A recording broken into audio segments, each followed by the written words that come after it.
রাজ্যের দুই বিধায়কের শপথ গ্রহণ নিয়ে যে জটিলতা তৈরি হয়েছে, বৃহস্পতিবার তার নিষ্পত্তি করে দিলেন রাজ্যপাল সিভি আনন্দ বোস নিজেই। জানিয়ে দিলেন, সায়ন্তিকা বন্দ্যোপাধ্যায় এবং রায়াত হোসেন সরকারের শপথ গ্রহণে কোনো বাধা নেই, কারণ ওই দায়িত্ব তিনি দিচ্ছেন ডেপুটি স্পিকার আশিস বন্দ্যোপাধ্যায়ের হাতে।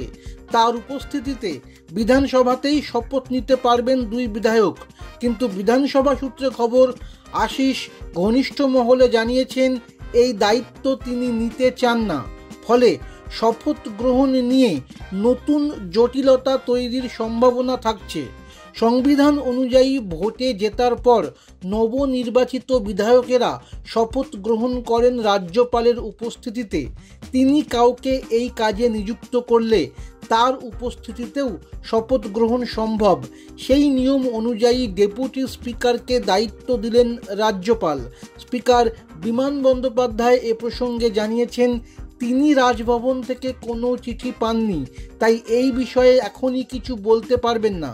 তবে রাজভবন সূত্রে খবর, বৃহস্পতিবার কলকাতা ফিরে বিকেলেই রাজ্যপাল দুই বিধায়কের শপথের দায়িত্ব ডেপুটি স্পিকারকে দিয়ে দিয়েছেন। শুক্রবার বিধানসভার বিশেষ অধিবেশন ডাকা হয়েছে, সেখানেই সায়ন্তিকারা শপথ নিতে পারেন।